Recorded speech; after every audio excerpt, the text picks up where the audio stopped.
Itinapon ako na parang basura sa gitna ng ulan matapos kong ibigay ang aking buong buhay. Isang hamak na katulong ka lang, Daniela. Huwag kang umasang magiging bahagi ng pamilyang ito. Ang huling salitang dumurog sa akin. Pero hindi nila alam, dala ko ang susi sa nag-iisang kaligayahan nila. Ngayong wala na ako, sino na ang magliligtas sa kanila? Ako ang inyong lingkod, at ito ang aking muling pagsilang. Huwag mo ngang hayaang hawakan ng maruming katulong na iyan ng anak mo, Octavio. Look at her hands. Amoy patis at puno ng kalyo. Isang hamak na utusan lang siya. Hindi siya kailanman magiging bahagi ng pamilyang ito. Baka kung anong mikrobyo ng kahirapan ang maipasa niya kay Sofia. Nanigas ako sa likod ng malaking pintong gawa sa mahogany. Ang boses na yon ni Isabela ay tila isang matalim na balisong na dahan-dahang humihiwa sa aking pagkatao. Walang pasubali, walang bahid ng awa. Narito ako sa labas ng silid. Tinitiis ang kumakalam na sikmura dahil hindi ko na nagawang kumain ng hapunan. Sa aking mga kamay ay yakap-yakap ko ang paboritong manika ni Sofia. Buong gabi ko itong pinagpuyatan, matiyagang tinatahi ang punit nitong damit gamit ang pinakamagandang retasong naitabi ko. Ibiniyahe ko pa ang sinulid na yon mula sa aking maliit na nayon. Iniingatan na parang ginto para lang maibalik ang ngiti sa labi ng bata. Hinihintay ko ang pagtatanggol ni Sir Octavio. Hinihintay ko ang kanyang tinig na magsasabing mali si Isabela. Ngunit ang tanging sumagot sa akin ay ang nakabibinging katahimikan ng mansyon sa Forbes Park. Ang katahimikang yon ang pinakamasakit na sampal. Doon ko natanto na sa loob ng bahay na ito, ako ay isa lamang aninong naglalakad, isang kagamitang binabayaran para maglinis ng dumi na hindi naman sakin. Naramdaman ko ang biglang pagbigat ng aking dibdib. Ang hanging pumapasok sa aking baga ay tila naging maliliit na bubog na sumusugat sa bawat hininga. Ang aking mga kamay, ang mga kamay na tinawag nilang marumi, ay nagsimulang manginig. Hinawakan ko ng mahigpit ang manika. Nararamdaman ang bawat tahi na gawa ng aking pagmamahal, ngunit sa paningin nila, ang pagmamahal na ito ay walang halaga dahil galing sa isang katulong na tulad ko. Tumingala ako sa kisameng pinalamutian ng nagniningning na chandelier, ngunit ang nakikita ko lang ay ang dilim. Ang bawat kalyo sa aking palad ay saksi sa bawat gabing nagpuyat ako para sa kanila. Sa bawat pagkakataong inuna ko ang kanilang kaginhawaan bago ang aking sariling katawan. Ganito na lang ba? Sa dami ng bagyong sinuong ko para sa pamilyang ito, bakit ako pa rin ang laging naiiwan sa ulan? Bakit ang halaga ng isang katulad ko ay sinusukat lang sa dumi sa ilalim ng kuko? Dahan-dahan kong ibinaba ang manika sa malambot na alpombra sa labas ng pinto. Hindi ko na kaya pang pumasok. Ang bawat hakbang ko palayo ay tila paghila sa isang tanikalang nakakabit sa aking puso. Habang naglalakad ako sa mahabang hallway, tanging ang tunog ng aking sariling paghinga ang naririnig ko sa gitna ng katahimikan ng gabi. Bawat sulok ng mansyong ito ay puno ng alaala ng aking pagsisilbi. Ngunit sa sandaling ito, tila nagiging banyaga ang lahat. Tumuloy ako sa madilim na kusina, kung saan ang amoy ng lumang kahoy at alikabok ang tanging yumayakap sa akin. Doon, sa ilalim ng mabuhay na mesa, ay nakita ko si Lola Basyang na abala sa pagtitiklop ng mga basahan. Hindi siya tumingin sa akin, ngunit alam ko na nararamdaman niya ang aking pighati. Daniela, anak, bulong niya sa boses na kasing lambot ng hanging amihan. Ang ginto ay sinusubok sa apoy. Ang mga tulad nating isinilang sa dusa, sa luha rin huhugot ng lakas. Hindi ako nakasagot. Gusto kong sumigaw. Gusto kong itanong sa langit kung bakit kailangang maging ganito kalupit ang mundo sa mga taong wala namang ibang hangad, kundi ang mabuhay ng may dangal. Ngunit walang boses na lumabas sa aking mga labi.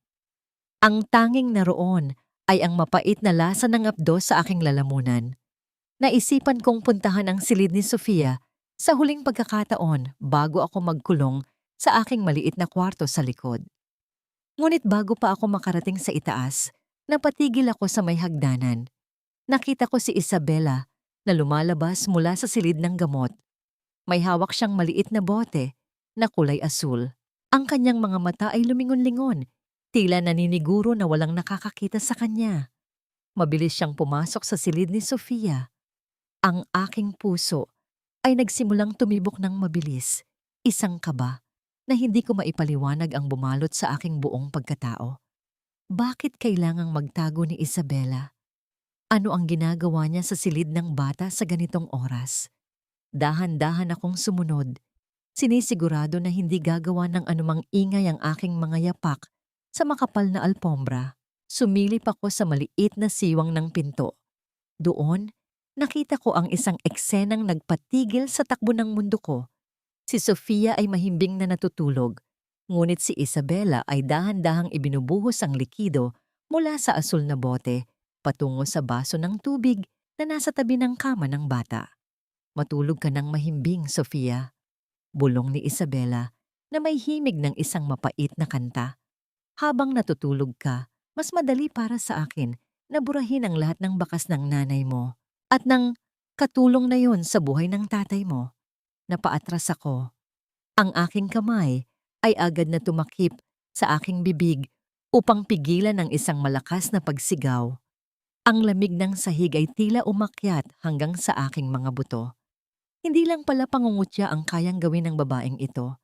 May mas malalim at mas madilim na balak siya. Sa gitna ng aking takot, biglang bumukas ng malaki ang pinto. Nanlaki ang mga mata ni Isabela nang makita ako. Ang bote sa kanyang kamay ay mahigpit niyang hinawakan. At ang kanyang mukha na kanina lang ay puno ng pagkukunwari ay biglang napalitan ng isang ngising tila sa isang demonyo. "Kanina ka pa ba riyan, Daniela?" Tanong niya sa isang tinig na kasing lamig ng yelo. Hindi ako nakagalaw. Ang aking tingin ay napako sa baso ng tubig na nasa tabi ni Sofia. Ang bata ay nagsimulang gumalaw, tila nauuhaw sa gitna ng kanyang tulog. Ang kanyang maliit na kamay ay dahan-dahang umaabot sa basong may lason. "Sir Octavio!" Tangkang pagsigaw ko, ngunit bago pa man makalabas ang aking boses, mabilis na lumapit sa akin si Isabela at hinawakan ang aking panga ng napakahigpit. "Sumigaw ka at sisiguraduhin kong bukas na bukas din, ikaw at ang nanay mo ay mabububulok sa kalsada. O baka gusto mong mas mauna pang mabulok ang batang ito?" Napatingin ako kay Sofia na ngayon ay hawak na ang baso.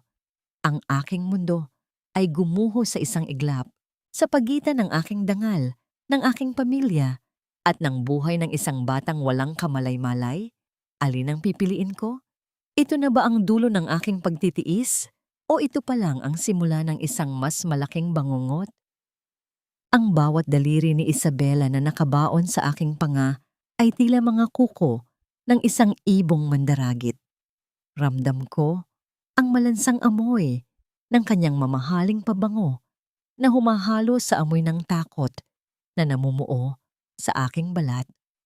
Ang kanyang banta ay hindi lamang basta salita. Ito ay isang hatol ng kamatayan para sa aking pangarap na mailigtas ang aking ina. "Ano, Daniela? Tititig ka na lang ba sa akin o susunod ka sa gusto ko?" Muling bulong niya.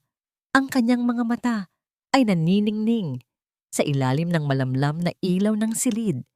Dahan-dahan kong ibinaba ang aking paningin.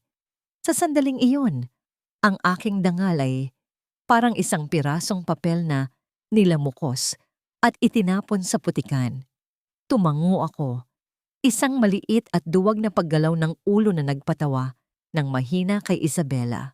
Binitawan niya ako ng may pandidiri na para bang nahawakan niya ang isang maruming basahan. Lumabas ako ng silid na ang mga tuhod ay tila gawa sa gulaman. Hindi ko magawang lumingon kay Sofia. Ang bawat hakbang ko palayo ay parang pagbaon ng tinik sa aking sariling konsensya. Sa bawat pagtibok ng aking puso, naririnig ko ang tinig ng aking ina mula sa ospital, ang mga huling salita niya bago siya operahan sa puso dahil sa tulong ni Sir Octavio. "Utang natin sa kanya ang buhay ko, Daniela. Huwag mong kakalimutan yon. Madalas na paalala ni nanay. Ang utang na loob na yon ang siyang tanikalang pumipigil sa akin na sumigaw. Paano ko sisirain ang pamilyang nagbigay ng pangalawang buhay sa aking ina?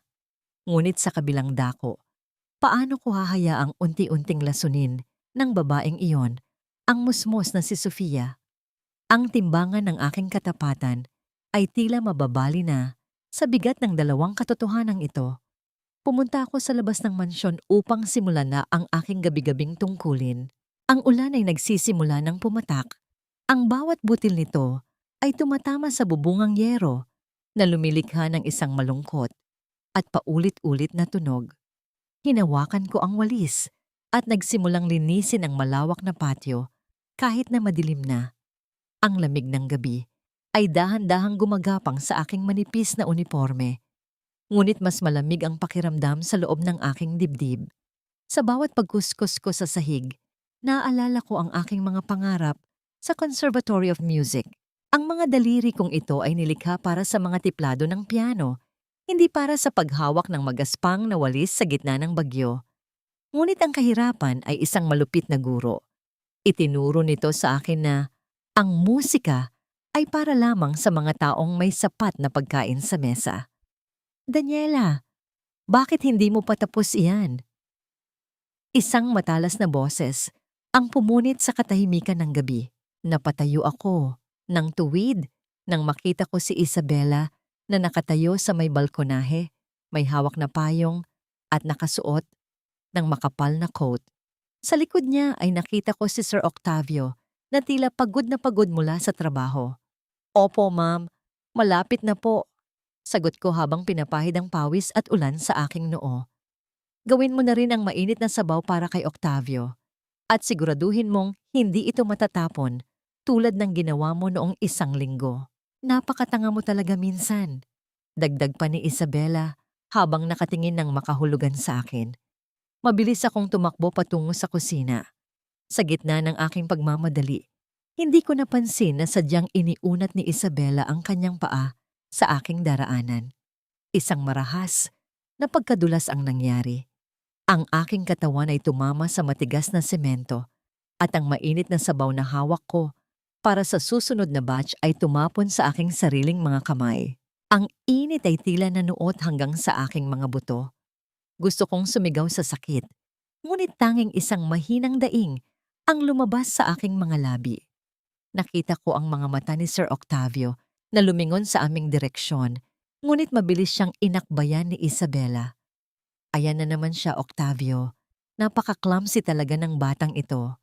Kita mo, pati sabaw itinapon. Ani Isabela na may himig ng pagkairita. Tiningnan ako ni Sir Octavio. Sa kanyang mga mata ay nakita ko ang isang bahid ng awa. Ngunit mabilis din itong napalitan ng pagkadismaya. Mag-ingat ka naman, Daniela. Ayusin mo ang sarili mo. Tumalikod na sila. Naiwan ako sa gitna ng ulan, nakaluhod sa basang semento, habang ang aking mga kamay ay namumula sa hapdi ng paso. Ang bawat patak ng ulan ay tila asin na sumusugat sa aking kalooban. Bakit ganoon? Bakit ang mga taong may kapangyarihan ay napakadaling maniwala sa kasinungalingan? Basta't galing ito sa kapwa nila mayaman? Dahan-dahan akong tumayo. Tinitiis ang bawat kirot ng aking katawan. Pumasok ako sa kusina kung saan ang liwanag ay tila nagbibigay ng kaunting pag-asa. Doon ko natagpuan si Lola Basyang. Tahimik siyang lumapit sa akin. Hawak ang isang piraso ng mainit na pandesal na balot sa lumang dyaryo. Kumain ka muna, anak. Ang hapdi ng sikmura ay mas madaling tiisin kaysa sa hapdi ng puso, pero kailangan mong maging malakas para sa bata. Bulong niya habang dahan-dahang nilalagyan ng malamig na tubig ang aking mga kamay. Lola, hanggang kailan ko ba kailangang lunukin ang lahat ng ito? Tanong ko. Ang aking tinig ay nanginig na sa unang pagkakataon. Hanggang sa mahanap mo ang tamang himig, Daniela. Ang bawat kwento ay may kani-kaniyang kumpas. Huwag kang susuko. Matapos ang ilang sandali, pinabalik ako ni Isabela sa itaas upang linisin ang silid ni Sofia. Ang bata ay nakaupo sa kanyang kama. Ang kanyang mga mata ay nakapako sa bintana kung saan makikita ang malakas na buhos ng ulan. Lumapit ako sa kanya upang ayusin ang kanyang kumot. Sa gitna ng aking pag-aayos, dahan-dahang hinawakan ni Sofia ang aking kamay. Napansin ko ang isang malaking pasa sa kanyang manipis na braso. Isang pasa na may hugis ng mga daliri ng isang matanda. Hindi ito pasa mula sa pagkakadapa. Ito ay pasa mula sa isang marahas na pagkakahawak. Ang aking dugo ay biglang kumulo. Ang takot na nararamdaman ko kanina ay biglang napalitan ng isang nag-aapoy na galit. Tiningnan ko si Sofia sa kanyang mga mata at doon ko nakita ang isang pagsusumamo na hindi mabigkas ng kanyang mga labi. Isang lihim na nakatago sa likod ng kanyang katahimikan. Anong ginagawa ni Isabela sa batang ito kapag wala si Sir Octavio? Habang tinitingnan ko ang pasa, narinig ko ang mahihinang yapak sa labas ng pinto.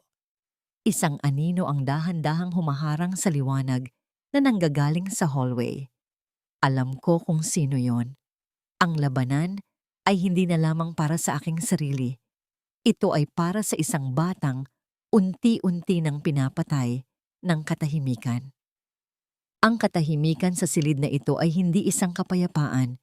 Ito ay isang bilangguang gawa sa takot at mga lihim na hindi mabigkas. Habang tinititigan ko ang pasa sa braso ni Sofia, pakiramdam ko ay may isang malamig na kamay na sumasakal sa aking sariling lalamunan. Ang bawat bakas ng pananakit sa kanyang balat ay tila isang malakas na hiyaw na ako lang ang nakakarinig. "Sofia, baby, sinong gumawa nito?" Bulong ko. Ang aking tinig ay halos hindi na lumabas sa tindi ng emosyon.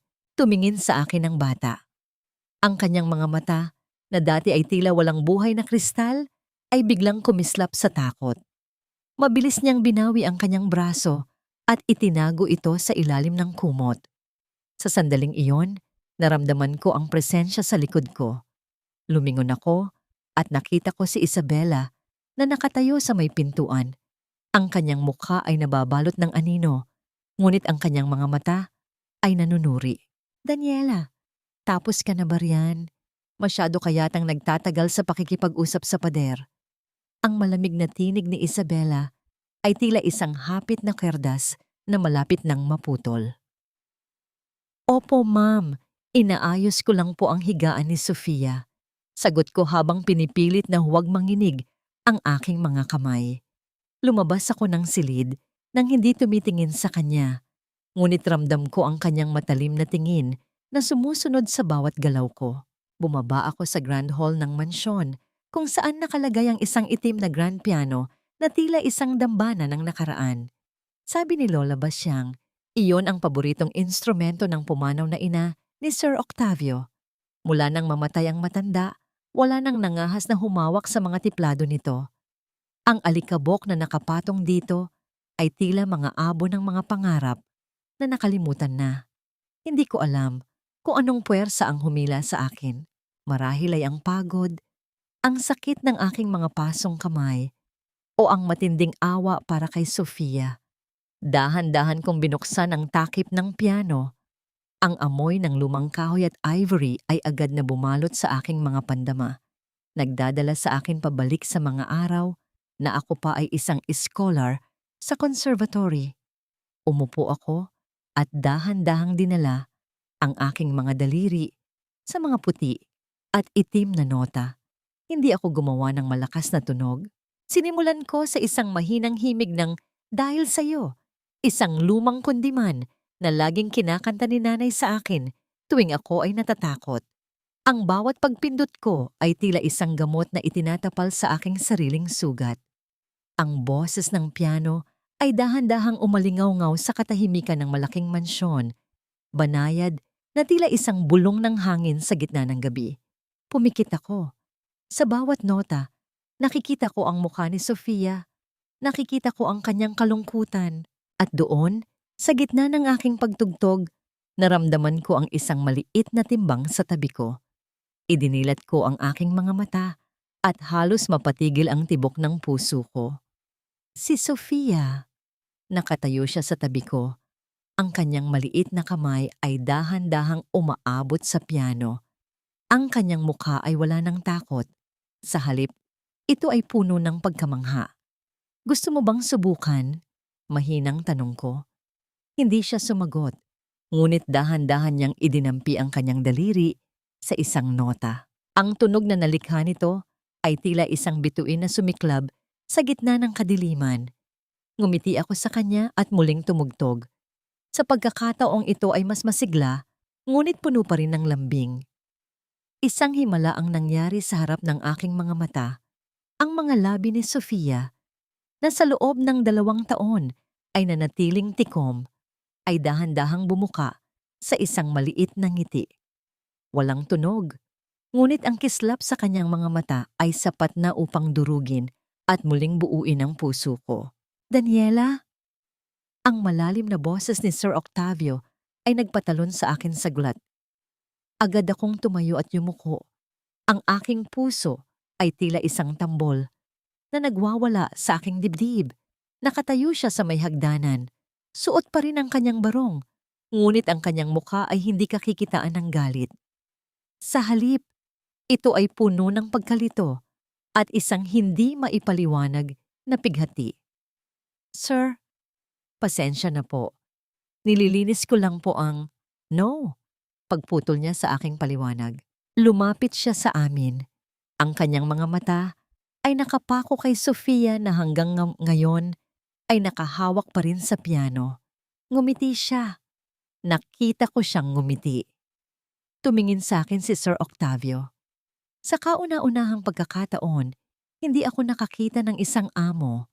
Nakita ko ang isang ama na uhaw sa kahit katiting na pag-asa para sa kanyang anak. Ang distansya ng aming mga antas sa buhay ay tila panandali ang naglaho dahil sa isang himig. Ngunit ang sandaling iyon ay mabilis na nabura nang marinig namin ang mabilis na yabag ng mga takong sa semento. Si Isabela ay pababa na ng hagdan. Ang kanyang mukha ay namumula sa galit na pilit niyang itinatago sa likod ng isang pilit na ngiti. Octavio, darling, anong nangyayari rito? Bakit hinahayaan mong paglaruan ng katulong ang instrumentong pag-aari ng mami mo? Ani Isabela, habang mabilis na hinihila si Sofia palayo sa akin. Naramdaman ko ang paghigpit ng hawak ni Isabela sa braso ni Sofia. Doon mismo sa bahagi kung saan naroon ang pasa. Nakita ko ang pagngiti ni Sofia sa sakit, ngunit wala siyang boses na mailabas.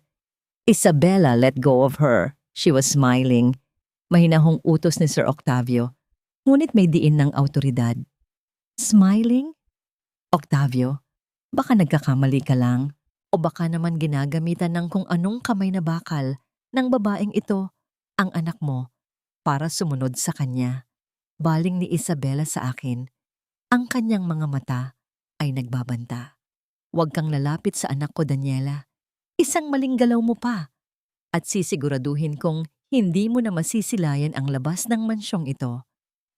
Tiningnan ako ni Sir Octavio. Tila nagdadalawang isip. Ang tensyon sa pagitan namin ay tila isang kuryenteng gumagapang sa hangin. Alam ko na sa sandaling ito, nakuha ko na ang atensyon ng amo ko. Ngunit nakuha ko rin ang kamatayan ng aking katahimikan. Habang hinihila ni Isabela si Sofia paakyat, lumingon ang bata sa akin. Sa kanyang mga mata, nakita ko ang isang hamon. Hindi na siya ang batang nakatitig sa kawalan. Siya ay isang batang humihingi ng tulong. Anong lihim ang itinatago ni Isabela sa likod ng kanyang mga mamahaling hiyas? At hanggang kailan ako pananatilihing pipi ng aking utang na loob habang unti-unting namamatay ang musika sa puso ni Sofia? Ang ganda ng iyong nangiti, Isabela. Pero bakit tila laso ng bawat tamis na lumalabas sa iyong bibig? Ito ang tanong na gusto kong isigaw habang pinapanood ko si Isabela sa loob ng dining room. Nakasuot siya ng kulay rosas na bestido. Ang kanyang buhok ay maayos na nakastyle at buong lambing niyang sinusubuan ng pagkain si Sofia sa harap ni Sir Octavio. Kung hindi ko lang alam ang totoong kulay niya, aakalain kong siya ang pinakamabait na anghel na ipinadala ng langit para sa pamilyang ito. Kailangan mong kumain ng marami, Sofia darling, para lumakas ka, ani Isabela sa isang tinig na kasing tamis ng pulot pukyutan. Octavio, tignan mo ang anak mo. Mukhang bumubuti na ang lagay niya simula nang palitan ko ang kanyang mga bitamina. Tumango si Sir Octavio. Ang kanyang mga mata ay puno ng pasasalamat. Salamat, Isabela. Hindi ko alam ang gagawin ko kung wala ka. Napahigpit ang hawak ko sa basahan. Alam ko ang katotohanan. Nakita ko ang mga asul na bote. Noong nakaraang gabi, habang nagliligpit ako ng mga basura sa silid ni Isabela, nakakita ako ng isang reseta na itinapon niya. Hindi iyon bitamina. Ang gamot na ibinibigay niya kay Sofia ay isang uri ng pampatulog at pampakalma na ginagamit para sa mga taong may malalang sakit sa pag-iisip. Hindi nito pinapagaling si Sofia. Pinapatulog nito ang diwa ng bata para hindi ito makapagsalita o makagawa ng anumang ingay na makakaabala sa kanyang mga plano. Pagkatapos ng hapunan, habang abala ang lahat, dahan-dahan akong pumasok sa silid ni Sofia upang dalhin ang kanyang gatas. Nakita ko ang bata na nakaupo sa gilid ng kama. Ang kanyang mga mata ay naniningkit at tila hirap na hirap siyang panatilihing dilat ang mga ito. Ang kanyang katawan ay dahan-dahang humihilig sa isang tabi, tila isang lantang bulaklak na nawawalan na ng sustansya. Sofia! Bulong ko. Nilapitan ko siya at dahan-dahang hinaplos ang kanyang buhok. Narito ako. Hindi ka mag-iisa. Pangako. Tumingin siya sa akin at sa kabila ng antok na dulot ng gamot, nakita ko ang isang butil ng luha na gumulong sa kanyang pisngi. Hinawakan niya ang dulo ng aking kamiseta. Tila natatakot na sa sandaling bitawan niya ako, ay tuluyan na siyang lulunurin ng kadiliman. Doon, sa gitna ng aming tahimik na ugnayan, naramdaman ko ang bigat ng pananagutang nakaatang sa aking mga balikat. Hindi na lang ito tungkol sa utang na loob. Ito ay tungkol sa kaligtasan ng isang inosenteng buhay. Bumaba ako sa kusina upang hugasan ang mga pinagkainan. Doon ay hinarang ako ni Isabela. Wala na ang kanyang maskara ng kabaitan. Ang tanging naroon ay ang mukha ng isang babaeng handang pumatay para sa kanyang ambisyon. Masyado ka nang nagiging malapit sa bata, Daniela. Ang kanyang boses ay tila isang matalim na kutsilyo na dahan-dahang ibinabaon sa aking pandinig. Huwag mong isipin na dahil pinuri ka ni Octavio sa pagtugtog mo ng piano, ay may pwesto ka na rito. Isang hamak na katulong ka lang na pinalalamon namin. Ma'am, ang gamot na ibinibigay niyo kay Sofia. Ang aking tinig ay nanginig ngunit hindi ako umatras. Alam ko pong hindi iyon para sa kanyang ikagagaling. Isang mabilis na sampal ang dumapo sa aking pisngi. Ang lakas nito ay nagdulot ng pananakit sa aking panga at ang lasa ng dugo ay agad na gumuhit sa aking dila. Ngunit hindi ako gumalaw. Tumingin ako ng diretso sa kanyang mga mata. Matapang ka na, ha? Pagngangalit ni Isabela. Akmang sasampalin niya ako muli nang biglang lumabas si Lola Basyang mula sa pantry. Ma'am Isabela, ang mahinahon ngunit matatag na tinig ni Lola Basyang ay pumigil sa kanya. Hinihintay po kayo ni Sir Octavio sa opisina. May mahalaga raw po kayong panauhin na darating. Inayos ni Isabela ang kanyang sarili. Binigyan ako ng huling tingin na puno ng pagbabanta at naglakad palayo na tila walang nangyari. Agad akong nilapitan ni Lola Basyang at hinawakan ang aking namumulang pisngi. Mag-iingat ka, Daniela. Ang mga taong may itinatago ay mas mapanganib kaysa sa mga taong hayagang kaaway. Bulong ng matanda. Nang malalim na ang gabi, habang nagpupunas ako ng mga muebles malapit sa opisina ni Sir Octavio, nakarinig ako ng mahihinang boses mula sa loob. Ang pinto ay bahagyang nakabukas, sapat na para marinig ko ang usapan. Sigurado ka ba rito, Isabela? Ang boses ni Sir Octavio ay puno ng pag-aalinlangan at lungkot. Ito lang ang tanging paraan, Octavio darling, sagot ni Isabela. Nakikita mo naman ang lagay ni Sofia. Hindi siya bumubuti, sabi ng doktor na nakausap ko Mas mapapabuti siya kung ilalagay natin siya sa isang pasilidad sa probinsya, isang mental institution na dalubhasa sa mga batang may trauma. Doon, mabibigyan siya ng tamang atensyon na hindi natin maibibigay dito. Pero malayo iyon. Baka lalong matakot ang bata, giit ni Sir Octavio. Kaysa naman lumaki siyang pabigat sa'yo, isipin mo ang kinabukasan mo, Octavio. Isipin mo ang ating pagsasama. Hindi tayo magkakaroon ng sariling pamilya kung palagi tayong nakakulong sa anino ng batang hindi naman nakakapagsalita. Napaatras ako sa aking narinig. Ang balak ni Isabela ay hindi lamang pagalingin si Sofia. Ang balak niya ay tuluyang itapon ng bata sa isang lugar kung saan wala nang makakakita rito para masolo niya si Sir Octavio at ang kayamanan ng mga Salvatierra. Ngunit bago pa ako makaisip ng susunod na hakbang, isang kakaibang tunog ang narinig ko mula sa loob ng opisina. Hindi iyon boses ni Sir Octavio o ni Isabela. Ito ay isang boses ng isang lalaki, malamig, pamilyar, at tila galing sa ilalim ng lupa. "Huwag kang mag-alala, Ma'am Isabela," ani ng misteryosong lalaki. "Maayos na ang mga dokumento. Sa susunod na linggo, maililipat na ang bata at wala nang makakaalam kung nasaan siya." Sino ang lalaking yon? At bakit tila may kasabwat na si Isabela sa loob mismo ng mansyon? Ang kaba sa aking dibdib ay tila isang nagbabadyang unos. Kailangan kong gumawa ng paraan bago tuluyang mawala si Sofia sa akin. "Ninanakawan mo ba kami, Daniela?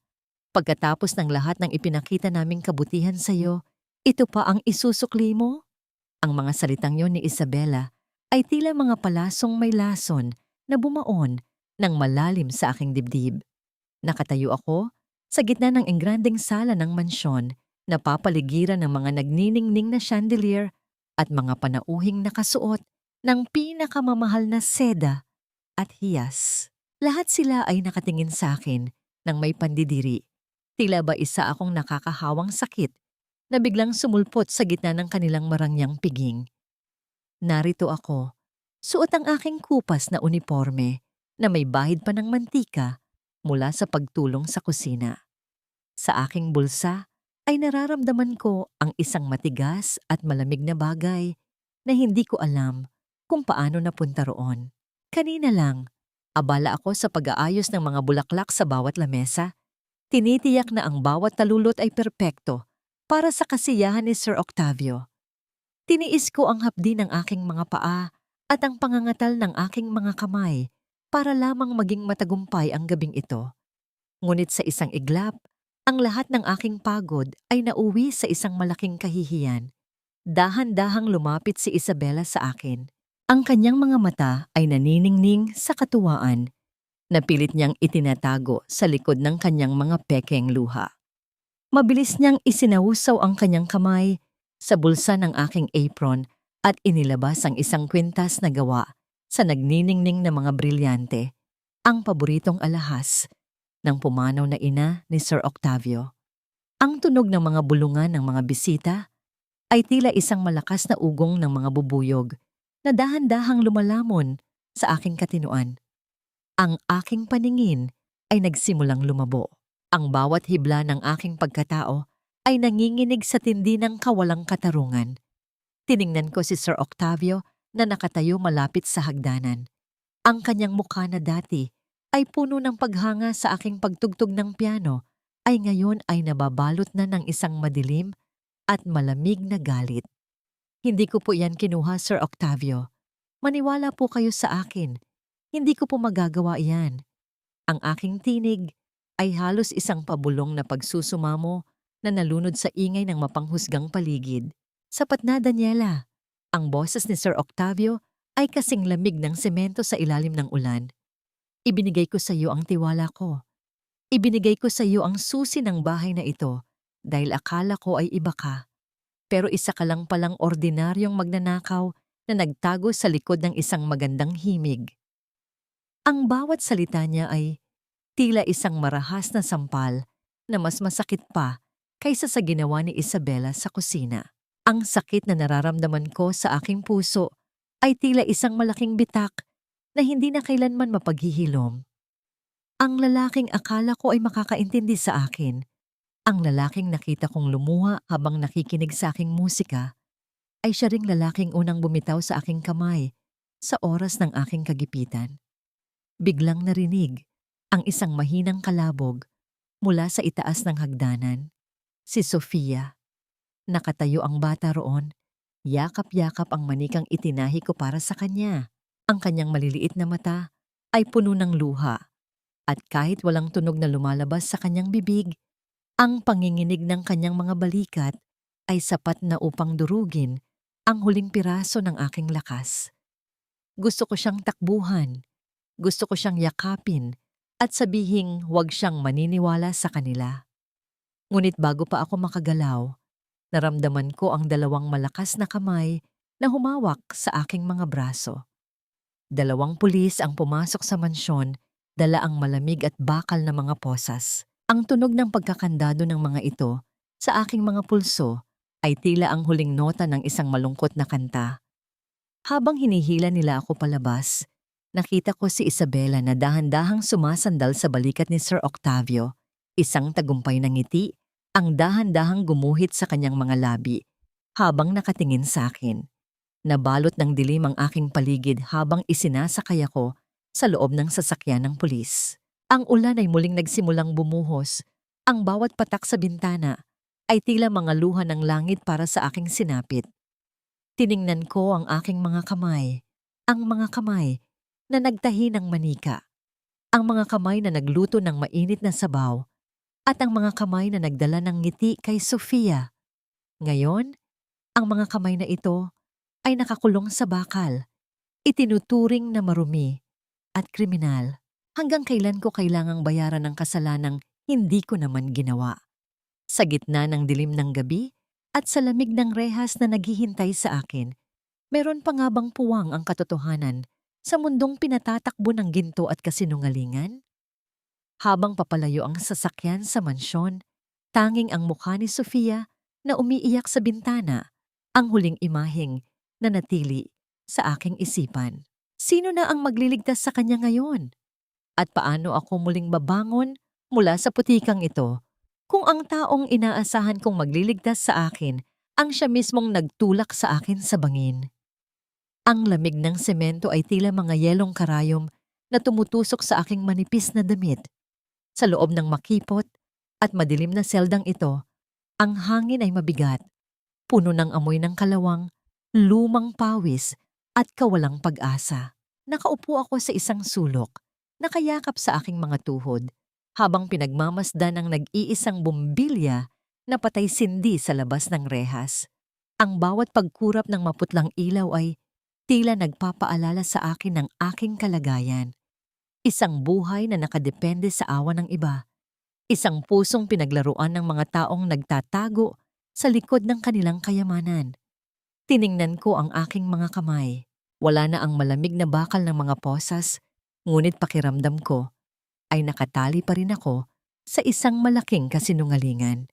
Sa tuwing ipipikit ko ang aking mga mata, nakikita ko ang umiiyak na mukha ni Sofia. Kumain na kaya siya? Sinaktan kaya siya ni Isabela ngayong wala na ako para protektahan siya? Ang pag-aalalang ito ay mas masakit pa kaysa sa pambabastos at pang-aalipusta na natanggap ko mula sa mga pulis. Ang aking dangal ay nilapastangan, subalit ang puso ko ay nananatiling nakakabit sa batang naiwan sa mansyon. Sa kabilang sulok ng selda, may isang matandang babaeng umiiyak. Ang kanyang mga balikat ay nanginginig sa matinding takot sa madilim na hinaharap. Ang iba ko pang kasama ay balisa. Pabalik-balik sa paglalakad, tila mga ibong nakulong sa isang masikip na hawla na pinagkaitan ng langit. Sa halip na magpatalo sa sarili kong pighati, huminga ako ng malalim. Ipinikit ko ang aking mga mata at binalikan ang kaisa-isang bagay na hindi kayang manakaw ng kahit na sino sa akin, ang aking musika. Dahan-dahan, isang banayad na himig ang lumabas sa aking mga labi. Hindi ito malakas, ngunit sapat upang basagin ang magaspang at nakabibinging katahimikan ng selda. Kinanta ko ang lumang oyayi na inawit ko kay Sofia noong unang beses siyang ngumiti sa akin. Ang aking boses ay naging isang mainit na kumot na unti-unting yumakap sa lamig ng aming paligid. Isa-isa, tumigil sa pag-iyak ang aking mga kasama. Ang matandang babae ay tahimik na sumandal sa maduming dingding. Ang kanyang paghikbi ay napalitan ng isang mapayapang paghinga habang nakikinig. Kahit sa lugar na ito, kung saan tila pinabayaan na kami ng tadhana, napatunayan kong ang tapat na awit ng isang sugatang puso ay may kakayahang maghilom ng kapwa-sugatang kaluluwa. Kinaumagahan, ang mabigat na pagkasara at paghila ng bakal na pinto ay gumising sa aking diwa. Isang pulis ang tumawag sa aking pangalan. Inaasahan kong ililipat na ako sa city jail kung saan mas malupit ang buhay. Ngunit laking gulat ko nang dalhin ako sa front desk. Doon ay naghihintay ang isang lalaking nakasuot ng malinis at mamahaling itim na suit. Hawak niya ang isang leather na briefcase at may tindig na nagpapahiwatig ng matinding awtoridad. "Miss Daniela Reyes?" Tanong ng lalaki sa isang formal at propesyonal na tinig. "Ako si Attorney Ramos. Narito ako para ayusin ang mga papeles mo. Makakalabas ka na ngayon din." Napakunot ang aking noo. Ang pagkalito ay malinaw na nakaguhit sa aking pagod na mukha. "Attorney? Pero wala po akong pambayad sa abogado. Isang katulong lang po ako, lalong wala po akong perang pampiyansa." "Someone already paid for your bail, Miss Reyes. Isang kliyente na naniniwala sa inosensya mo." Maikling sagot niya habang mabilis na pinipirmahan ang mga dokumento sa ibabaw ng lumang mesa ng presinto. "Sino po ang nagbayad? Si Sir Octavio po ba?" Umaasa ang aking puso na kahit paano, baka natauhan na ang lalaking iyon at naisip na kailanman ay hindi ko magagawang nakawin ang alaala ng kanyang ina. Umiling si Attorney Ramos, dahan-dahang isinara ang kanyang briefcase at tinignan ako ng seryoso. "My client wishes to remain strictly anonymous. Ang mahalaga ngayon ay malaya ka na at may mga susunod pa tayong hakbang na gagawin para malinis ang pangalan mo mula sa kasinungalingang ito." Sino ang estrangherong ito na handang magtapon ng malaking halaga para sa isang hamak na manggagawa? Habang naglalakad ako palabas ng presinto, sinalubong ako ng sikat ng araw. Ang init nito ay tila isang mahigpit na yakap ng pag-asa. Ngunit habang nilalanghap ko ang malayang hangin, hindi ko maiwasang isipin ang naiwan ko sa impyernong nababalutan ng ginto. Hindi ko alam na sa mga oras na yon, sa loob ng malaki at malamig na bahay ng mga Salvatierra, isang malaking unos ang nagsisimula ng mabuo. Sinabi sa akin ni Lola Basyang kalaunan kung paano nagkulong si Sofia sa kanyang silid simula nang kaladkarin ako ng mga pulis. Ayaw nitong kumain, mariing isinasara ang bibig sa tuwing lalapit si Isabela. Ang tanging yakap-yakap lamang ng bata ay ang lumang kwintas na gawa sa kahoy na palihim kong naiwan sa kanya. Napanood daw ni Sir Octavio ang video mula sa security camera ng pasilyo. Pinanood niya ng paulit-ulit kung paano umiyak si Sofia na walang boses, kung paano nito hinahanap ang aking presensya sa bawat sulok ng bahay na tila isang naulilang tuta. Ang matibay na pader ng kanyang galit ay unti-unting naguho ng kanyang sariling konsensya. Nagsimula siyang magduda sa mga perpektong kwento ng kanyang mapapangasawa. At sa mismong umagang ito ng aking paglaya, habang palihim na hinahanap ni Sir Octavio ang nawawalang medical record ni Sofia sa loob ng kwarto ni Isabela, may nakita siyang isang bagay na nagpatigil sa ikot ng kanyang mundo. Sa pinakailalim ng mga mamahaling damit sa loob ng aparador, nakatago ang isang maliit na kahon na naglalaman ng mga asul na bote ng gamot. Mga matatapang na gamot na matagal na niyang ipinagbabawal na ipainom sa kanyang anak. Kung hindi ang mahirap na katulong ang tunay na magnanakaw sa bahay na yon, kailan niya maiisip na ang demonyong unti-unting pumapatay sa kanyang pamilya ay ang mismong babaeng katabi niya sa pagtulog? Isang pagkakamali ang pabalikin ang babaeng yan dito, Octavio. Magnanakaw siya at ngayong nakalaya siya. Baka kung ano pa ang gawin niya sa atin. Ang tinig ni Isabela ay pumailan lang sa malawak na hall ng mansyon, matinis at puno ng desperasyon. Nakatayo siya sa gitna ng sala, namumutla ang mukha habang pilit na inaagaw kay Sir Octavio ang mga asul na bote ng gamot. Ang bawat salita niya ay tila isang huling hininga ng isang taong nalulunod sa sarili niyang mga kasinungalingan. Sa kabilang dako, naroon ako. Nakatayo sa may pintuan ng mansyong minsan nang naging kulungan ng aking dangal. Ngunit sa pagkakataong ito, hindi ako nakayuko. Hindi ako nakasuot ng unipormeng may mantsa ng grasa. Nakasuot ako ng isang simpleng asul na damit, malinis at maayos, habang nasa tabi ko si Attorney Ramos. Ang bawat hakbang ko papasok sa makinis na sahig na gawa sa marmol ay hindi na pag-aalinlangan. Ito ay hakbang ng isang babaeng handa nang bawiin ang kanyang pagkatao. Tumingin sa akin si Sir Octavio. Ang kanyang mga mata ay malalim, puno ng puyat, at nababalot ng isang matinding kahihiyan. Hawak niya ang mga bote ng gamot na para bang hawak niya ang ebidensya ng sarili niyang pagkabulag. Ang katahimikan sa pagitan namin ay tila isang napakabigat na pader na unti-unting gumuguho. Daniela. Ang pagbigkas niya sa aking pangalan ay tila isang pagsusumamo, isang hingi ng tawad na hindi pa niya kayang bigkasin ng buo. Narito po ako para kunin ang aking mga gamit, Sir Octavio. At para tapusin ang lahat ng ito, may nahon kong sagot. Ang aking boses ay hindi na nanginginig. Ang bawat salita ay may timbang ng katotohanan. Huwag kang maniwala sa kanya, Octavio. Sigaw ni Isabela. Dahan-dahang lumalapit sa akin na tila isang hayop na susugod. Siya ang naglagay niyan sa kwarto ko. Ninakaw niya ang kwintas at ngayon gusto niya akong sirain. Sa gitna ng kaguluhan, isang maliit na anino ang dahan-dahang bumaba mula sa engrandeng hagdanan. Si Sofia. Nakasuot siya ng puting pajama. Ang kanyang mukha ay maputla, ngunit ang kanyang mga mata ay nakapako sa akin. Ang kanyang maliit na kamay ay nakahawak ng mahigpit sa kwintas na gawa sa kahoy. Ang tanging alaala ko sa kanya, mabilis na nilapitan ni Isabela ang bata. Tila gagamitin itong panangga.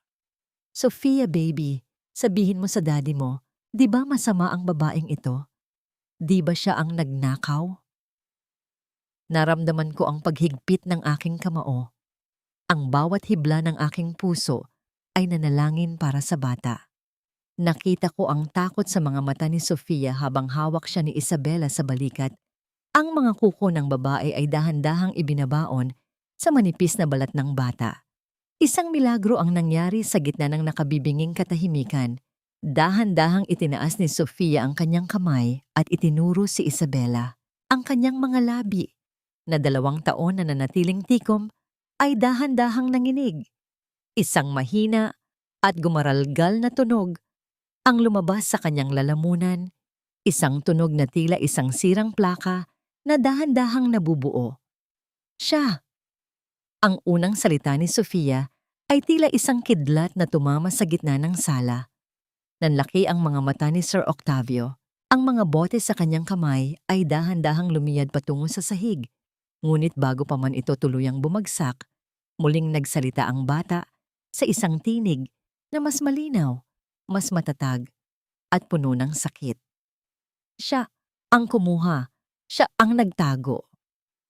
Ang bawat salita ni Sofia ay tila isang hatol na nagpabagsak kay Isabela.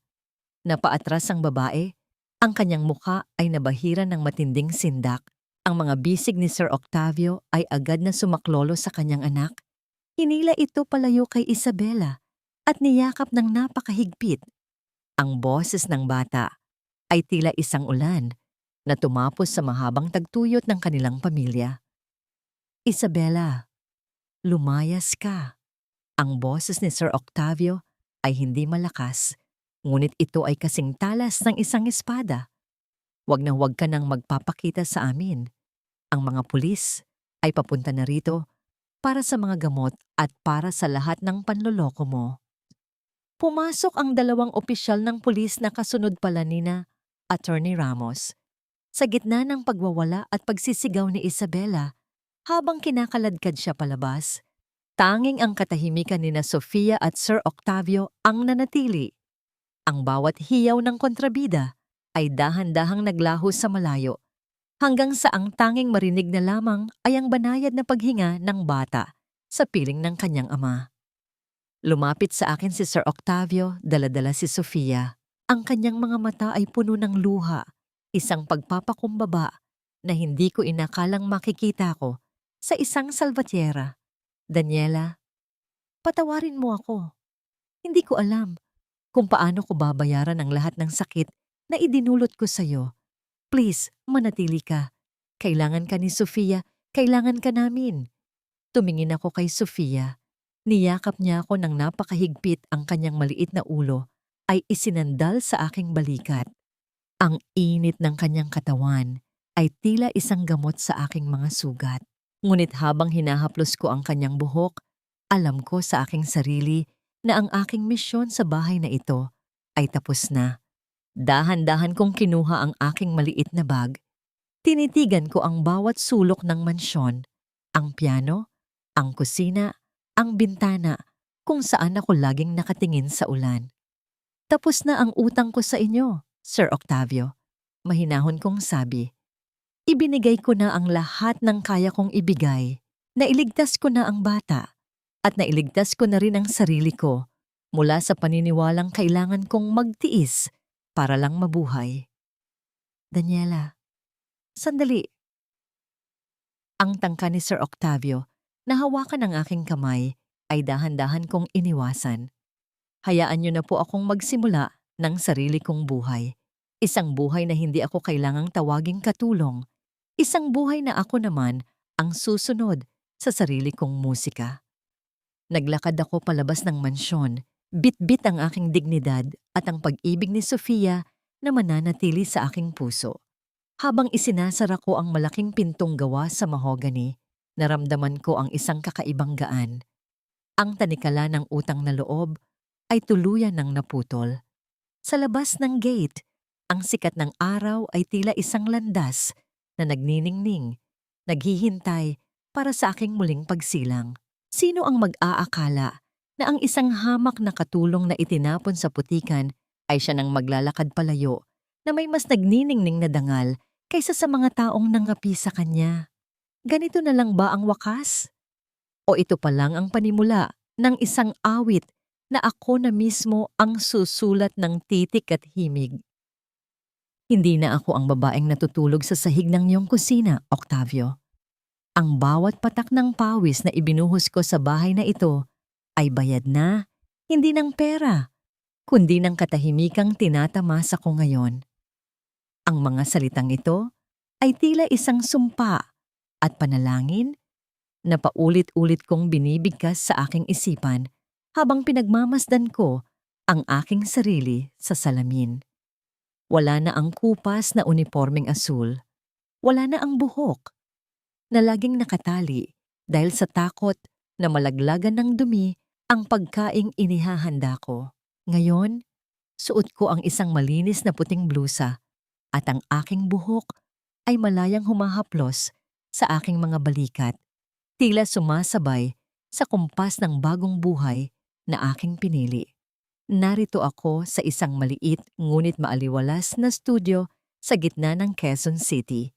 Hindi ito kasing laki ng mansyon sa Forbes Park, ngunit ang bawat sulok nito ay amoy pag-asa. Ang amoy ng alikabok at kalawang ay napalitan ng halimuyak ng sariwang sampagwita na nakalagay sa ibabaw ng aking lumang piano. Sa bintana, hindi ko na tinitignan ang ulan ng may takot. Tinitignan ko ito bilang isang biyaya na nagdidilig sa mga pangarap na akala ko ay tuluyan ng nalanta. Tiningnan ko ang aking mga kamay. Ang mga kalyo sa aking palad ay naroon pa rin, ngunit hindi na ito mga sugat ng pagkaalipin. Ang mga ito ay mga huantsyong ng aking pagsisikap. Sa tulong ni Attorney Ramos, na nanatiling isang tapat na kaibigan, at kasosyo sa negosyo. Nagawa kong buksan ang aking maliit na music school. Hindi siya ang aking tagapagligtas. Ako ang nagligtas sa sarili ko nang piliin kong gamitin ang aking talento sa halip na ang aking pananahimik. Sa labas ng aking silid, naririnig ko ang mahihinang nota ng piano.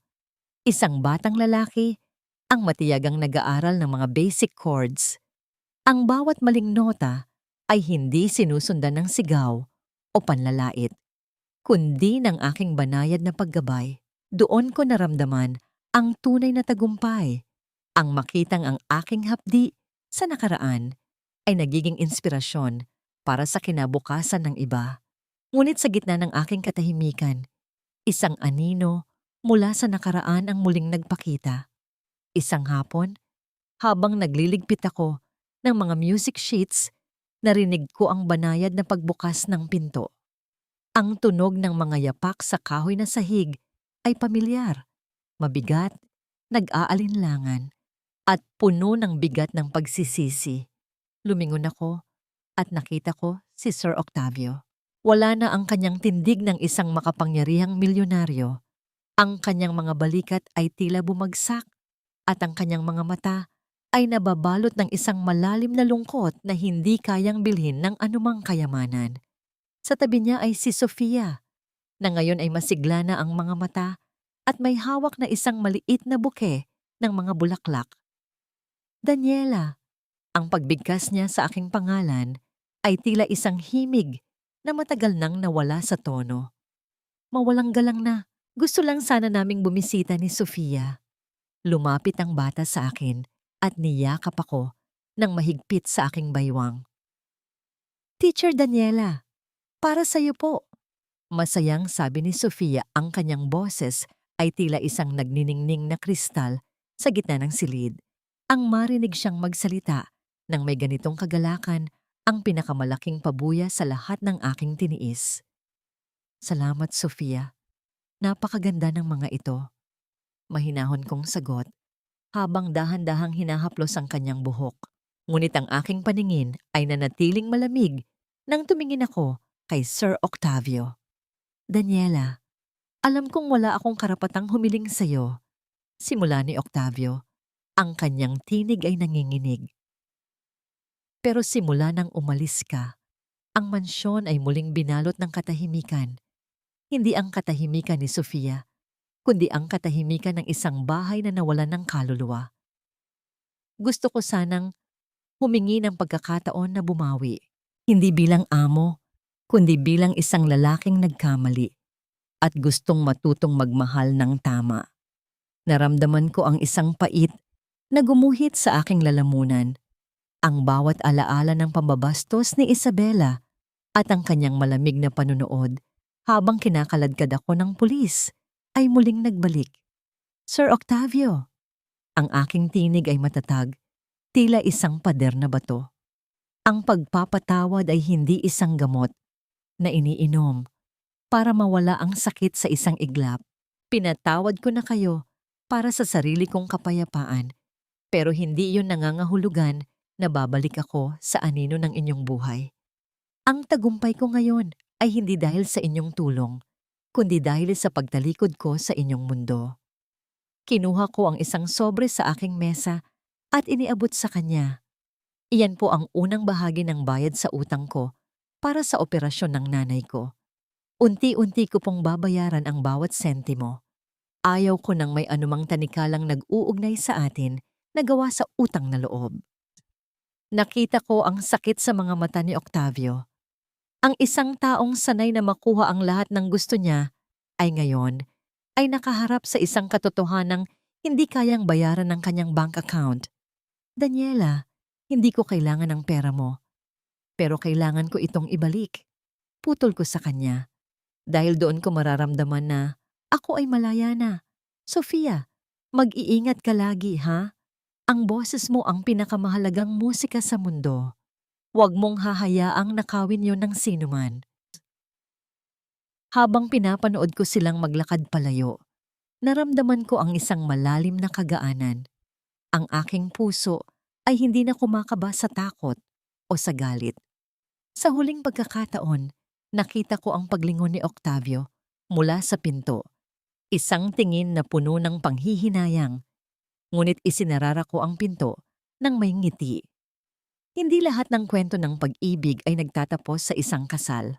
Ang aking kwento ay nagtatapos sa aking muling pagsilang bilang isang babaeng hindi na kailanman muling yuyuko sa sinumang Octavio o Isabela.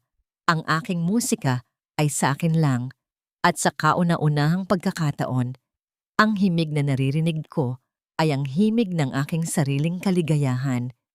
Ngunit habang tinitignan ko ang huling bahagi ng aking plano para sa music school, isang tawag ang dumating mula kay Attorney Ramos. Ang kanyang boses ay tila may dalang babala. Daniela, may kailangan kang malaman. Si Isabela, nakatakas siya sa custody habang inililipat siya sa probinsya. At ayon sa mga balita, ang tanging pangalang binabanggit niya ay ang sayo. Ang kaba na aakala ko ay wala na, ay muling gumapang sa aking likuran. Ang dilim ay hindi pa pala tuluyang naglalaho. Hanggang kailan ako lulubayan ng isang babaeng walang ibang hangad kundi ang sirain ang aking bagong bukas? Akala mo ba ay ganoon na lang kadaling agawin ang lahat sa akin, Daniela? Akala mo ba ay hahayaan kitang mabuhay ng payapa habang ako ay nabubulok sa dusa? Ang boses ni Isabela ay tila galing sa ilalim ng lupa, puno ng alingasaw ng galit at baliw na paghihiganti. Narito ako, nakagapos ang mga kamay sa loob ng isang abandonadong bodega sa tabi ng riles ng tren. Ang amoy ng kalawang, lumang langis at alikabok ay humahalo sa malansang amoy ng basang semento. Ang bawat hininga ko ay tila may kasamang maliliit na bubog na sumusugat sa aking baga. Sa aking harap, nakita ko si Sofia. Ang bata ay nakatali sa isang sirang silya. Ang kanyang mga mata ay nanlaki sa tindi ng sindak. Ang kanyang maliliit na balikat ay nanginginig. At kahit walang tunog na lumalabas sa kanyang bibig, alam ko na ang bawat hibla ng kanyang pagkatao ay sumisigaw ng tulong. Sa tabi niya, nakatayo si Isabela. Hawak ang isang nagniningning na baril na tila kasing lamig ng kanyang puso. Ma'am Isabela, pakiusap. Pakawalan niyo ang bata. Ako na lang ang saktan niyo, huwag lang si Sofia. Ang aking pagsusumamo ay tila isang mahinang bulong sa gitna ng malawak at madilim na silid. Huwag kang mag-alala, Daniela. Magkakasama kayong mawawala. Ani Isabela, ang kanyang tawa ay tila isang sirang plaka na nakakarindi sa pandinig. Dahil sa'yo, nawala ang lahat sa akin. Ang yaman, ang dangal, si Octavio. Ngayon, kukunin ko rin ang kaisa-isang bagay na mahalaga sa inyo. Dahan-dahang lumapit si Isabela kay Sofia. Ang dulo ng baril ay idinampi niya sa maputlang pisngi ng bata. Naramdaman ko ang paghinto ng mundo ko. Ang bawat tibok ng puso ko ay tila isang malakas na tambol na nagbabadyang sumabog. Sa sandaling iyon, alam ko na hindi dahas ang kailangan. Hindi ko siya kayang labanan sa lakas ng bisig.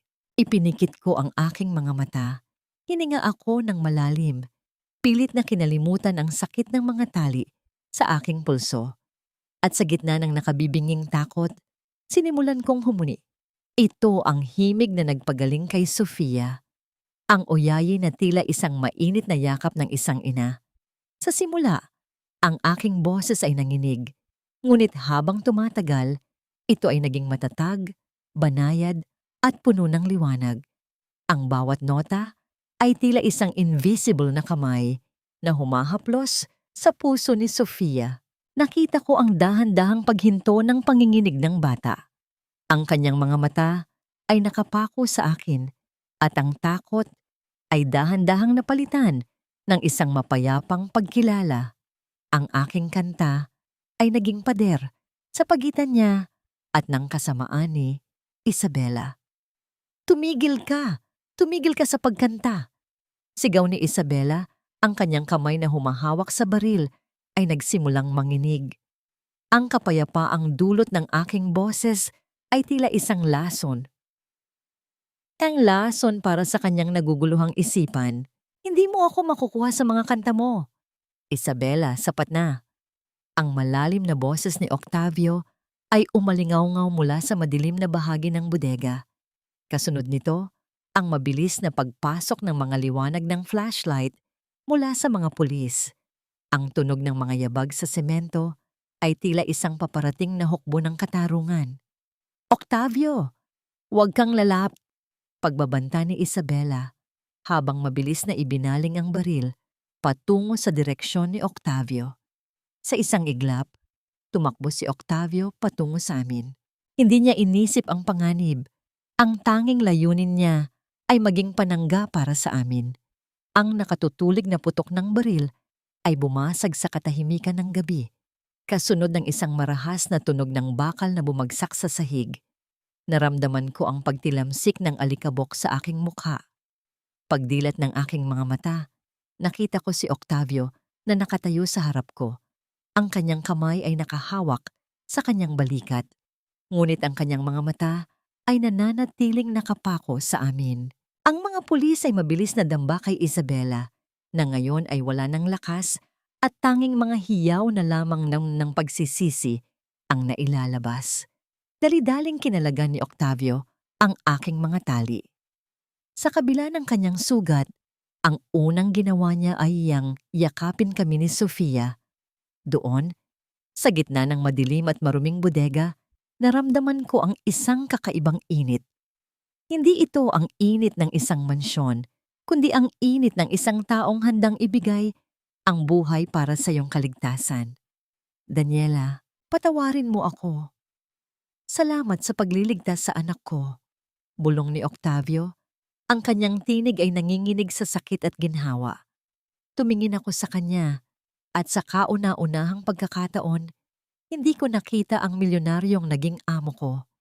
Nakita ko ang isang lalaking wasak, isang lalaking nagkamali, ngunit isang lalaking tapat na nagbabayad para sa kanyang mga kasalanan. Habang inilalabas si Isabela ng mga pulis, ang anino ng kanyang kasamaan ay dahan-dahang naglaho sa dilim.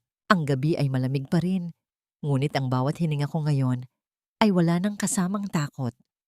Tumingin ako sa langit sa labas ng bodega. Ang mga bituin ay tila mga nota ng isang bagong kanta na nagsisimula ng mabuo. Ligtas na tayo, Sofia! Ligtas na tayo! Bulong ko habang kapwa kami inaalalayan ni Octavio palabas. Ito na ba ang dulo ng aming dusa? O ito pa lang ang simula ng isang pag-ibig na kailangang dumaan sa apoy bago maging dalisay? Sa pagitan ng aming mga sugat at ng katahimikan ng gabi, alam ko na ang tunay na labanan ay hindi natapos sa baril o sa dahas, kundi sa lakas ng pusong marunong tumaya para sa katarungan. Hindi mo kailangang maging anak ng isang hari para magkaroon ng sariling trono, Daniela. Ang boses mo ang iyong korona at ang iyong puso ang iyong kaharian. Ang mga salitang ito mula kay Lola Basyang ang nagpapaaling-awngaw sa aking isipan habang pinagmamasdan ko ang malaking karatula sa harapan ng isang eleganteng gusali sa gitna ng lungsod. Ang bawat titik na gawa sa nagniningning na tanso ay tila sumasalamin sa sikat ng araw. The Daniela Reyes Institute of Music Therapy. Narito ako, nakatayo sa gitna ng bulwagan na amoy lavender at bagong pinturang dingding. Wala na ang amoy ng alikabok ng bodega o ang lansa ng takot. Ang bawat sulok ng institusyong ito ay idinisenyo ko para maging isang kanlungan, isang lugar kung saan ang katahimikan ay hindi isang parusa, kundi isang simula ng pagtuklas sa sarili. Hindi na ako ang katulong na palihim na humahawak sa piano. Ako na ang maestra na nagbubukas ng pinto para sa mga batang tulad ni Sofia. Ang aking tagumpay ay hindi naging madali.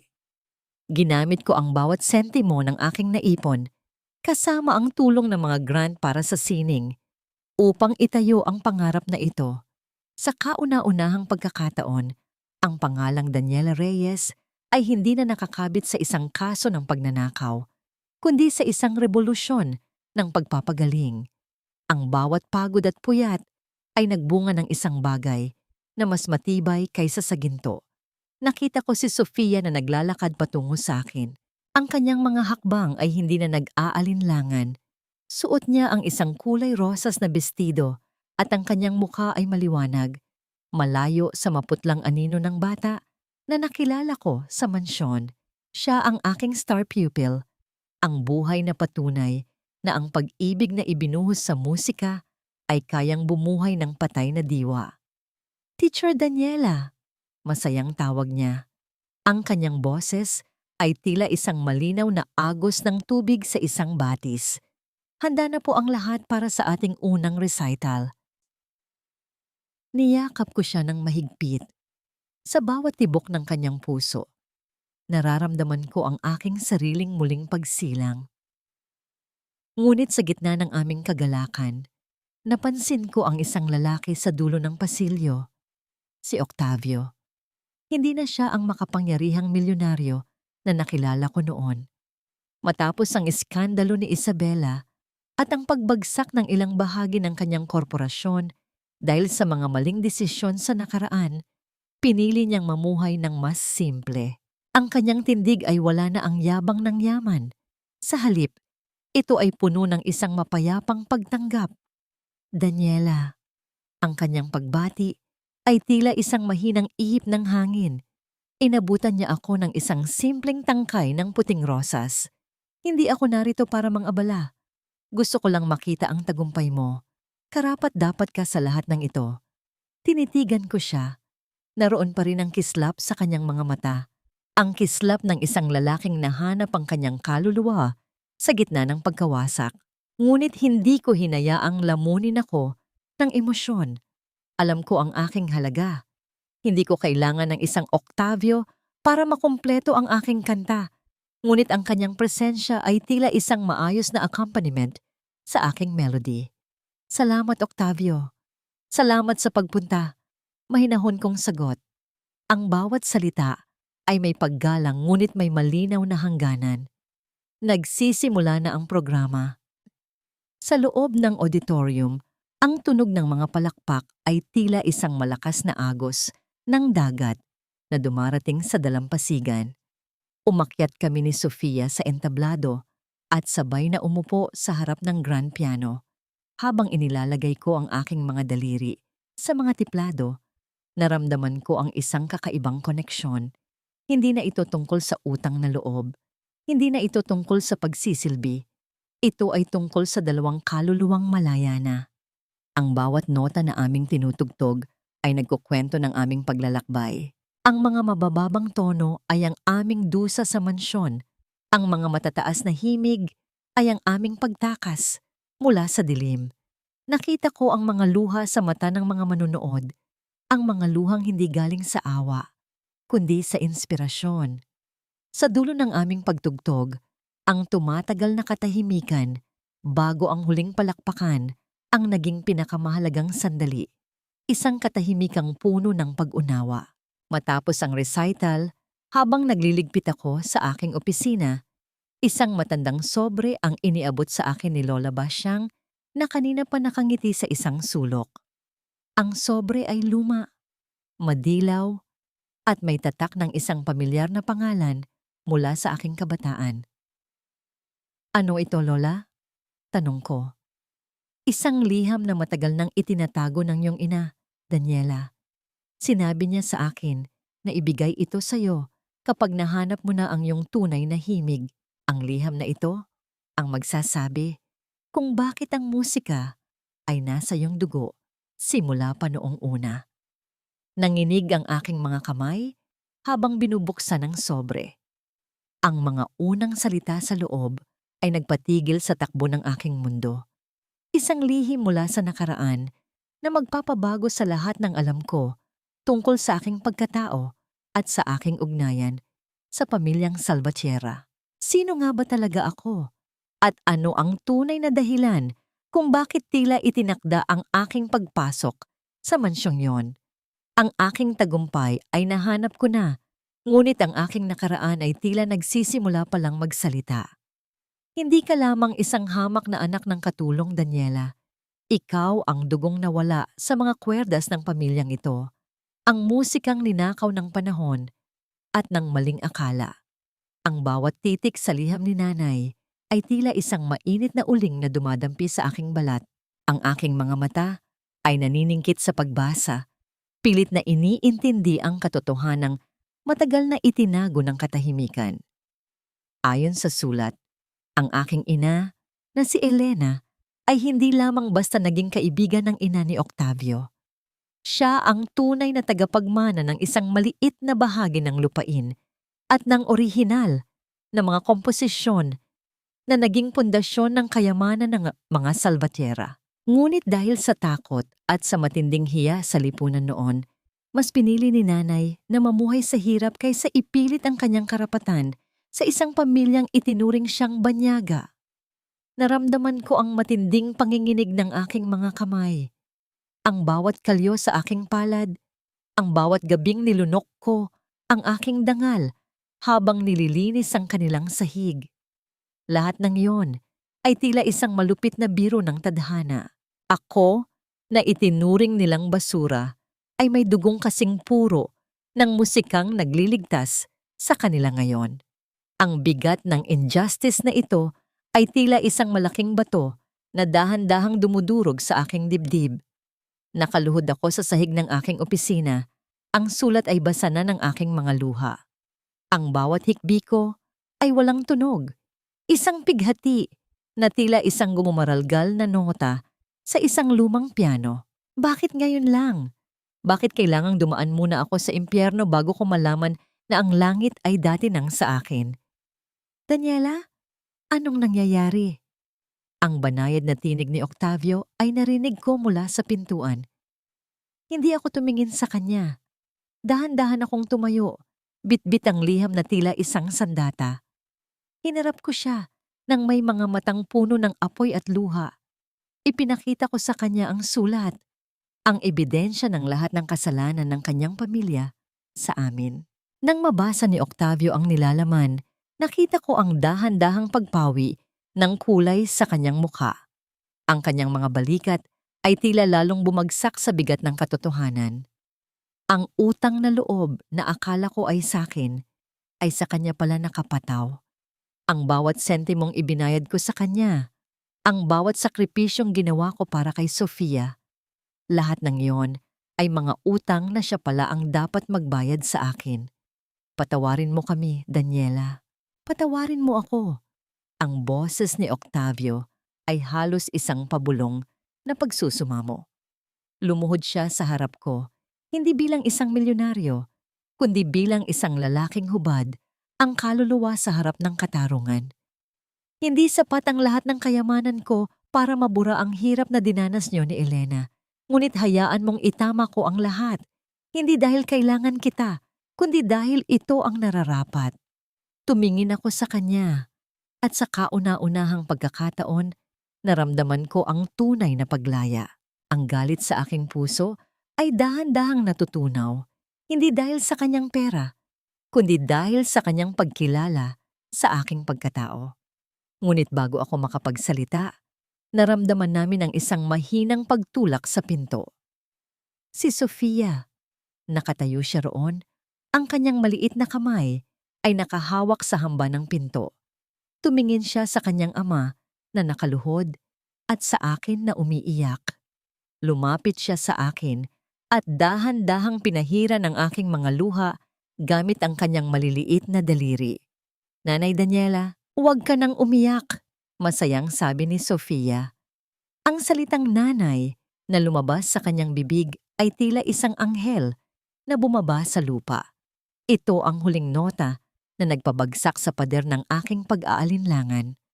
Ang bata na kailanman ay hindi naging akin sa dugo, ay naging akin sa bawat himig ng pag-ibig. Habang nagaganap ang lahat ng ito, sa isang madilim na selda sa malayo, si Isabela ay nakaupo sa sahig, kinakausap ang kanyang sariling anino. Ang kanyang kayamanan ay naglaho, ang kanyang kagandahan ay naging isang alaala ng kapangitan ng kanyang budhi. Ang kanyang karma ay hindi naging mabilis, ngunit ito ay naging ganap. Ang bawat kasamaang itinanim niya ay siya na niyang inaani.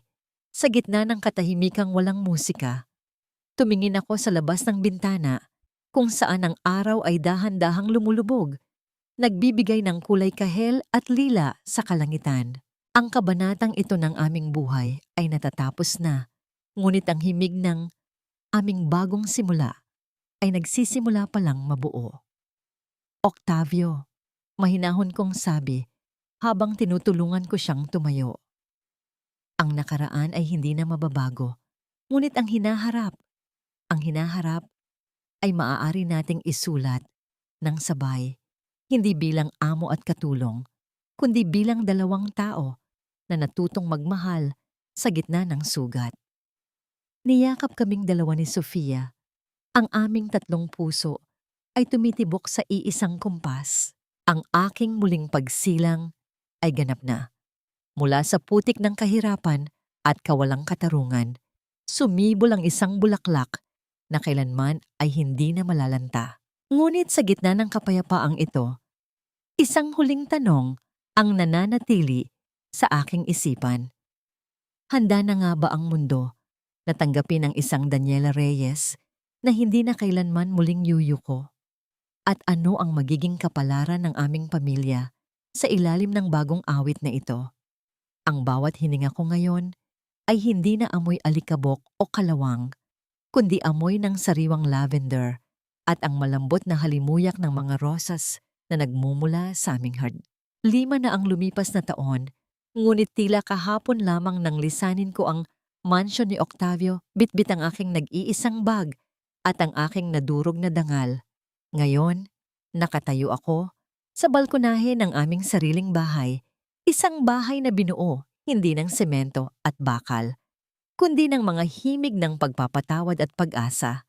Ang sikat ng araw sa hapon ay dahan-dahang humahaplos sa aking mukha, isang mainit na yakap na nagpapaalala sa akin na ang gabi ay tapos na. Tiningnan ko ang aking mga kamay sa ibabaw ng rehas na gawa sa puting kahoy. Malinis na ang aking mga kuko, wala na ang mga sugat ng pagtatrabaho, ng labis, ngunit ang mga kalyo sa aking mga daliri ay naroon pa rin.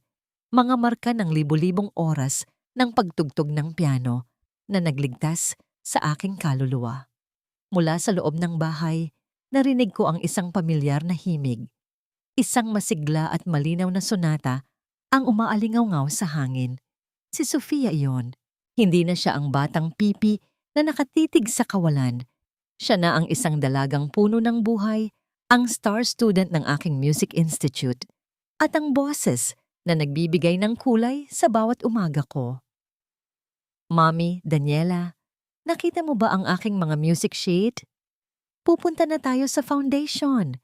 Masayang tawag ni Sofia habang pababa ng hagdan. Ang pagtawag niya sa akin ng mommy ay tila isang matamis na nota na kailanman ay hindi ko pagsasawaan. Nasa ibabaw ng piano, anak. Handa na rin ako. Sagot ko ng may ngiti. Lumingon ako nang maramdaman ko ang isang pamilyar na presensya sa aking likuran. Si Octavio. Wala na ang kanyang mga mamahaling suit na kasing tigas ng kanyang puso noon. Nakasuot siya ng simpleng puting polo. Ang kanyang mukha ay maaliwalas at ang kanyang mga mata ay nakapako sa akin ng may paghanga na tila ako ang pinakamagandang komposisyong nakita niya. Dahan-dahan niyang ipinatong ang kanyang kamay sa aking balikat. Ang init ng kanyang palad ay nanunuot sa aking blusa. Isang tahimik na suporta na hindi na kailangang bigkasin. Sa loob ng 5 taon, nanatili siyang katuwang ko sa pagtatayo ng mga charitable clinics para sa mga batang may trauma. Hindi siya nagmamadali. Hinayaan niyang ang bawat sugat ko ay maghilom sa sarili nitong kumpas. Handa ka na ba para sa ating anibersaryo bukas? Bulong ni Octavio. Ang kanyang tinig ay mababa at puno ng lambing. Lola Basyang and your mother are already waiting at the restaurant. They're so excited. Yes, I'm ready. I'm always ready with you by my side. Sagot ko sa taglish na paraan ng aming pag-uusap ngayon. Puno ng pagkakapantay-pantay at respeto. Hinalikan niya ang dulo ng aking buhok, isang mabilis at banal na sandali, bago kami tuluyang bumaba. Ang aming ugnayan ay hindi nagsimula sa isang magarbo at pilit na kasalan, kundi sa isang mabagal at tapat na pagbuo ng tiwala. Kami ay 2 taong muling isinilang mula sa abo ng aming mga pagkakamali. Bago kami sumakay sa sasakyan, sumagi sa aking isipan ang isang balitang natanggap ko nitong nakaraang linggo. Si Isabella. Sa loob ng malamig at masikip na selda, ang tanging naririnig niya ngayon ay ang nakabibinging katahimikan ng kanyang sariling konsensya. Ang boses na dati ay ginagamit niya para manakit ay wala nang nakikinig. Ang katahimikang ipinataw niya kay Sofia ay siya na ngayong bilangguan niya. Wala akong galit na nararamdaman. Tanging isang malalim na buntong hininga para sa isang pusong hindi natutong magmahal. Sumakay na kami sa sasakyan habang si Sofia ay abalang nagkukwento tungkol sa kanyang bagong komposisyon. Habang dumaan kami sa kalsadang puno ng mga namumukadkad na puno ng nara, napagtanto ko ang isang mahalagang katotohanan. Ang tunay na kayamanan ay hindi nasusukat sa laki ng mansyon o sa nagniningning na brilyante. Ang tunay na kayamanan ay ang kakayahang makapagsalita para sa iyong sarili, ang makatagpo ng kapayapaan sa gitna ng unos, at ang magkaroon ng pamilyang pinagbuklod ng tunay na pag-ibig. Isang pag-ibig na marunong humingi ng tawad at marunong magpatawad. Ang aking buhay ay tila isang walang hanggang kundiman. Maaaring may mga bahagi itong malungkot at puno ng dusa, ngunit ang huling nota nito ay laging nagtatapos sa isang matamis at nagniningning na himig. Ako si Daniela Reyes, ang dating katulong na naging maestra ng sarili niyang tadhana. Ngayon, ang musika ko ay malaya na at ang awit ng aking puso ay kailanman ay hindi na muling mapapatahimik. Maliwanag ang langit, payapa ang mundo, at sa wakas, ang bawat tibok ng aking puso ay nasa tamang himig na.